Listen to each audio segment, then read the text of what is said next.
Assalamualaikum warahmatullahi wabarakatuh. Selamat berjumpa kembali ya di channel YouTube gua, dan di video kali ini kita bakal review final Piala Dunia Wanita 2023 yang akhirnya dimenangkan Spanyol setelah mengalahkan Inggris dengan skor 1-0. Jadi Spanyol memastikan diri menjadi juara Piala Dunia Wanita untuk pertama kalinya sepanjang sejarah, dan menjadi negara kedua setelah Jerman yang bisa mengawinkan gelar juara Piala Dunia di cabang sepak bola baik pria maupun wanita ya. Jadi ini keberhasilan mereka yang pertama kali setelah mungkin tiga kali partisipasi ya mereka di Piala Dunia Wanita. Mereka baru bisa juara sekarang. Di 2015 mereka debut tapi langsung ke fase grup, kemudian di 2019 mereka hanya sampai 16 besar karena dikalahkan juara waktu itu ya, Amerika Serikat, dan sekarang mereka peningkatan luar biasa, bisa jadi juara ya di turnamen kali ini. Ini juga bisa dibilang major turnamen pertama yang dijuarai oleh Spanyol ya, karena Spanyol ini Spanyol ini sama sekali belum pernah juara Piala Eropa wanita ya. Jadi juara dunia ini bisa dibilang spesial sekali ya, di luar dari event-event junior ya, kayak misalkan Piala Dunia, kayak Piala Eropa wanita U17, U19 ya. Spanyol udah pernah juara, begitu pula Piala Dunia U17 itu pun juga Spanyol udah juara. Tapi kalau di level senior ini adalah major turnamen pertama yang trofi pertama yang berhasil diraih ya oleh Spanyol. Jadi kalau bisa dibilang sih sebenarnya ini adalah buah kerja keras dan hasil pemikiran dari Jorge Vilda ya. Ini Jorge Vilda ini hanya menemukan antidot untuk meredam serangan-serangan dari Inggris ya. Vilda ini sepertinya belajar dari pertemuan terakhir mereka ya di perempat final UEFA Women's Euro tahun lalu ya, dimana Spanyol juga waktu itu sempat unggul duluan, semua akhirnya kalah via extra time ya. Itu setelah uh, Spanyol benar-benar bermain bertahan untuk mengamankan skor 1-0 yang akhirnya dibalikan keunggulannya ya. Nah, di sini Firda ini bermain smart ya. Jadi di babak pertama Spanyol benar-benar menguasai kendali permainan, mengambil alih lini tengah ya. Jadi ruang gerak pemain Inggris ini benar-benar ditutup oleh gelandang-gelandang yang diturunkan, dan karena kebanyakan ini gelandang ini tipenya bertahan semua ya. Jadi kemarin gue nggak lihat ada Alicia Putellas main di sebagai starter, terus juga gue nggak lihat ada Esther Gonzalez, gue nggak lihat ada gelandang-gelandang bertipe attacking lah. Itu hampir semuanya bertipe defensif dan box to box ya, dan pokoknya di daerah sentral. Bahkan jadi Hermoso pun yang sebenarnya posisinya ada striker, kemarin tuh benar-benar turun ke lini tengah ya, diposisikan sebagai box to box midfielder ya. Jadi bersama Teresa Abelera sebagai defensive midfielder ya. Kemudian juga ada Marina Caldente yang walaupun posisinya sebenarnya winger, tapi dia sebenarnya mainnya agak ke belakang ya, di antara dua forward yaitu Paraluelo dan Redondo ya. Dan pastinya tentu saja Aitana Bonmati ya. Ini Aitana Bonmati ini benar-benar menjadi apa ya, katalisator benar-benar menjadi apa istilahnya, kalau bisa dibilang nyawa permainan lah, nyawa permainan dari Spanyol. Jadi orang mengira bahwa Aisyah Putellas yang akan jadi andalan, Aisyah Putellas yang bakal jadi jadi pembeda ya. Ternyata pembedanya adalah Aitana Bonmati ya, dimana dia ini bisa mengcover daerahnya, bisa matikan pergerakan gandang-gandang Inggris ini yang formasinya nggak berubah ya, seperti pertandingan semifinal kemarin ya. Dimana di tengahnya masih ada Kiera Walsh, ada Georgia Stanway, sama satu lagi itu ada Elatun ya. Elatun ini bisa diredam oleh Bonmati, ditopang oleh Abelera yang memang tugasnya ini potong rumput ya istilahnya. Gelandang potong rumput, gelandang potong daging istilahnya. Lawan dikit tebas, lawan dikit tebas. Jadi Spanyol pun akhirnya bisa mengambil alih lini tengah. Kemudian juga sayapnya juga flanknya bermain bahaya sekali nih ya, terutama Salma Paraluelo ini orang gila ini. Dia benar-benar revelation banget di turnamen kali ini ya. Dan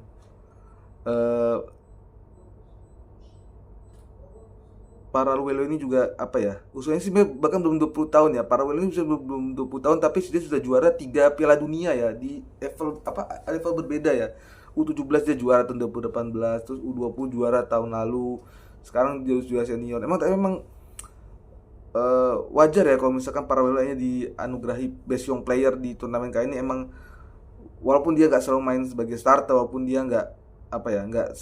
walaupun dia nggak selalu tampil penuh ya, tapi ketika dia di lapangan benar-benar jadi pembeda ya, kemarin pergerakan sangat-sangat berbahaya. Bahkan kemarin Paraguay itu membuat Alex Greenwood itu apa istilahnya ya, pokoknya benar-benar dan tanda kutip menghabisi Greenwood lah ya kan, sampai Greenwood sampai berdarah pelipisnya. Itu kan udah nurunin mental juga ya itu. Jadi bagus sih Paraluel ya. Terus Redondo juga ya, meskipun Redondo diposisikan sebagai winger ya, dia bisa cut inside ke dalam, basically dia strikernya lah. Gue juga kaget ya kenapa nggak nurunin Esther Gonzalez gitu ya, atau nurunin Jeff Hermoso depan, atau nurunin Redondo. Hermoso yang gue ini sih yang gue surprise ya Hermoso ya. Jadi Jeff Hermoso ini benar-benar memainkan perubahan perannya dengan baik ya. Dia awalnya sebagai striker ya kan, terus jadi winger ya kan, sekarang malah jadi gelandang tengah ya, jadi ala-ala box to box center midfielder gitu. Jadi kalau gue nih, dia kalau di final ini kayak Joelinton ya. Joelinton di Newcastle itu kan juga kayak gitu kan, dulunya awalnya striker, tiba-tiba sekarang jadi central midfielder defensif kan. Hermoso kayak gini juga ya, sama kayak kemarin juga peran yang dilakoni oleh Antoine Griezmann ya di Prancis di Piala Dunia tahun lalu. Jadi Hermoso ini yang sebenarnya dia orang yang stylish ya, yang bener-bener tipe finisher depan gawang. Dia rela mundur ke belakang melapis lini tengah ya, yang udah ada Bonmati sama si siapa namanya, Teresa Abella, bahkan Valdente ya ikut nopang.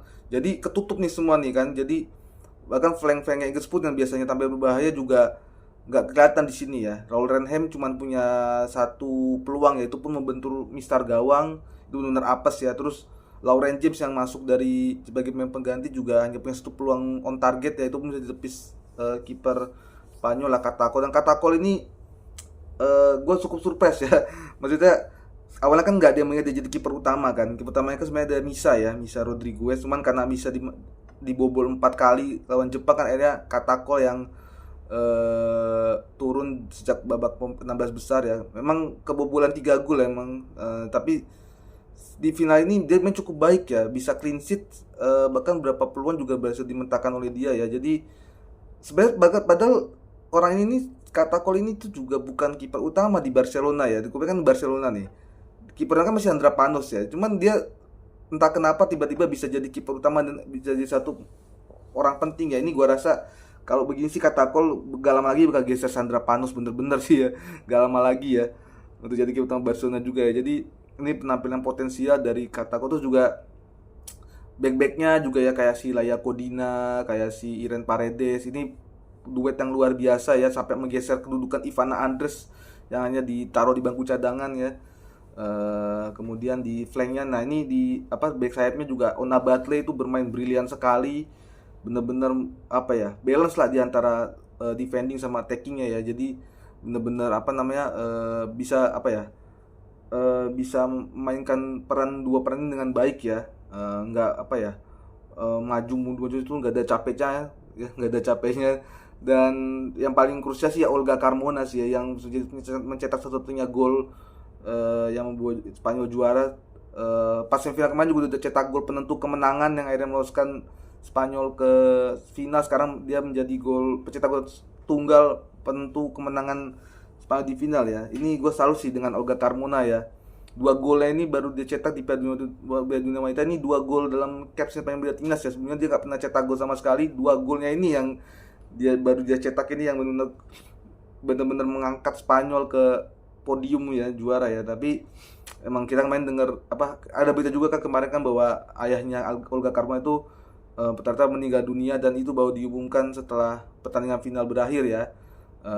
Sebenarnya katanya sih udah meninggal berapa hari yang lalu, cuman baru kasih tahu ke pemainnya pada saat setelah itu supaya nggak mau konsentrasi ya. Dan bener-bener kemarin tuh Olga Kaman juga main tanpa beban ya. Itu ketika gua nonton golnya sendiri pun dia selebrasi sambil buka baju gini ya, meskipun cuma setengahnya ya, tapi itu mengingatkan gue sama selebrasinya Andres Iniesta ya waktu final Piala Dunia 2010 ya. Itu gue jadi inget selebrasinya Andres Iniesta tuh, jadi bener-bener ya cukup ikonik lah ya.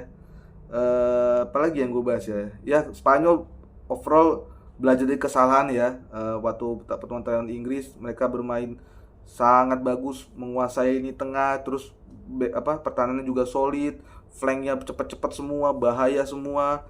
Walaupun ya ada satu momen sih ya dimana waktu itu sebenarnya Spanyol hampir seharusnya bisa menggandakan keunggulan lewat penalti dari Hermoso, tapi ditangkap Mary Irks ya. Tapi 1-0 aja juga cukup lah bagi mereka ya, karena mereka bermain luar biasa. Buat Inggris sendiri ya ini apa ya istilahnya ya, ini balik lagi sebenarnya ke mental sih ya, karena kan banyak sekali ditinggal pemain andalan ya, kayak Leah Williamson, Badminton Kirby kan. Cuman hasilnya aja udah bagus ya, dengan skuad yang bisa dibilang bukan skuad terbaik tapi sudah bisa lolos final. Bagi gue ini sudah walaupun gak juara ya, ini sudah merupakan pencapaian lanjutan yang luar biasa ya.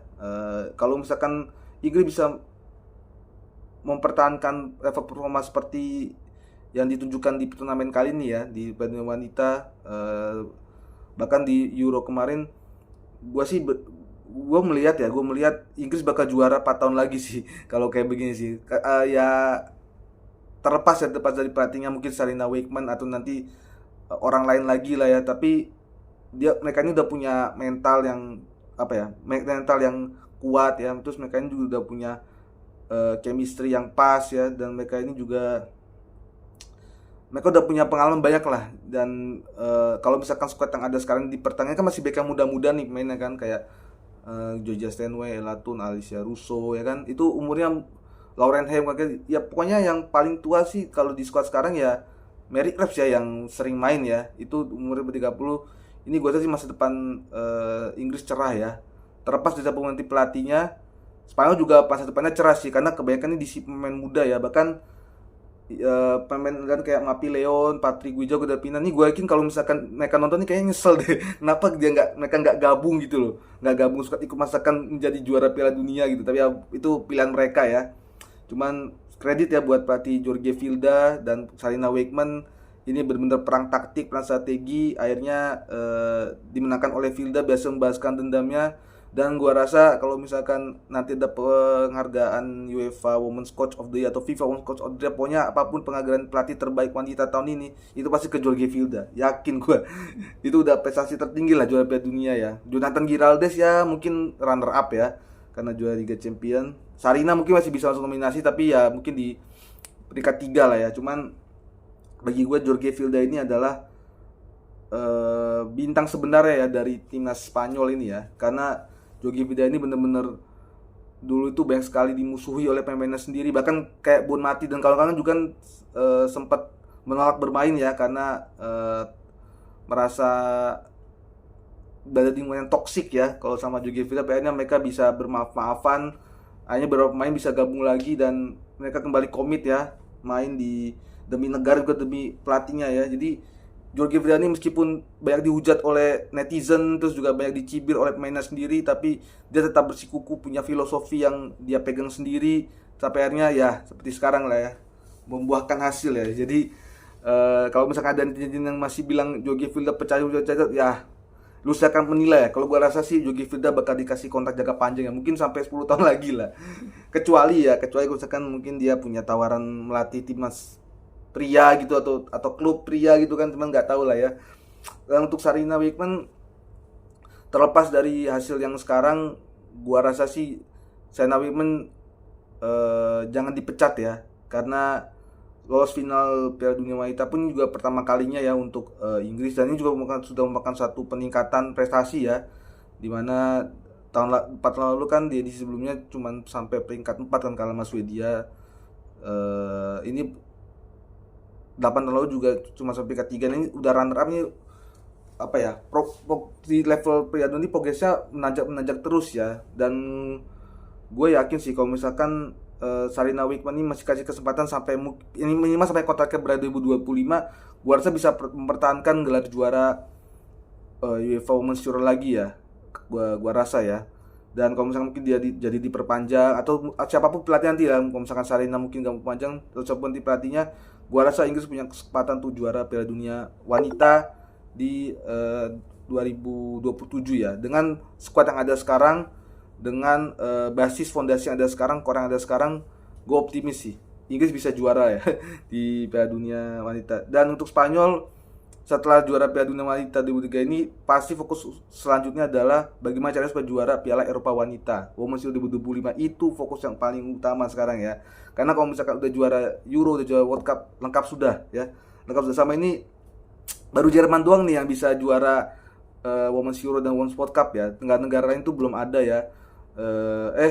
Norway ya, Norwegia sempat ya. Cuman Norwegia kan udah masa lalu lah ya. Kalau sekarang kita tatap ke depan, ya sekarang ada kayak Jerman, ada kayak Swedia, Italia ya, meskipun pokoknya sekarang Piala Dunia Wanita 2023 menandakan bahwa level sekarang tuh gak jauh beda ya, benar-benar kompetitif ya. Bahkan negara kecil bisa menjungkalkan tim-tim unggulan, tim-tim besar baik yang tersingkir, terus juga menghadirkan drama-drama yang luar biasa lah, penalti sampai 20 kali gitu kan. Ini pokoknya Piala Dunia Wanita tahun ini benar-benar Piala Dunia terbaik sepanjang sejarah. Dan Piala Dunia Wanita tahun ini ditutup endingnya dengan kejutan seperti itu ya. Spanyol mengalahkan Inggris yang lebih diunggulkan ya. Tapi ya semoga ya dengan suksesnya Piala Dunia tahun ini bisa level sepak bola wanita itu menjadi makin terangkat. Dan kita bakal nggak sabar nih buat nunggu Olimpiade tahun depan, terus Women's Euro tahun depan, terus ajang-ajang lainnya kayak Piala CONCACAF, Piala Afrika, Copa America, Piala Asia, dan endingnya nanti 2027 kita bakal bertemu lagi dengan Piala Dunia Wanita yang semoga gue berharap sih 4 tahun lagi juaranya akan lahir juara baru lagi nih ya. Jadi biar tambah seru di persaingannya ya, biar tambah seru ya, biar nanti negara-negara yang juga sadar dan akhirnya terpacu untuk berkembang lagi ya, semakin berkembang dan mematahkan sepak bola wanitanya dengan dengan lebih serius ya. Oke, itu aja dulu ya. Jadi dari ini agak cukup panjang bahasannya. Terima kasih telah menonton. Jangan lupa untuk selalu like, share, dan subscribe. Jangan juga komen ya. Kalau misalkan ada kalian mau komen-komen, mungkin misalkan kalian menjagokan negara mana 4 tahun lagi juara, atau siapa pemain terbaik di turnamen kali ini menurut kalian. Kalau menurut versi FIFA sih Aitana Bonmati ya, MVP tahun ini ya. Dan Aitana Bonmati ini udah juara Liga Champions Barcelona, udah juara Piala Dunia bersama Spanyol. Ya gua rasa sih Ballon d'Or udah pasti di dalam genggaman dia lah ya. Cuman mungkin kalau teman-teman punya pendapat lain siapa yang pemain terbaik di turnamen ini, bisa langsung tulis juga di kolom komentar. Terima kasih telah menonton. Jangan lupa ya. Mungkin setelah video ini mungkin kalau misalkan ada waktu, mungkin gue akan review grup stage UCL lagi ya, sama kayak tahun-tahun sebelumnya. Cuma nanti kita lihat aja lah ya. Mungkin nanti akan ada video-video lain ya, mungkin gue akan bahas hal-hal lain yang kepikiran gitu. Nah nanti kita akan bahas sama-sama lah ya. Oke, makasih. Assalamualaikum warahmatullahi wabarakatuh.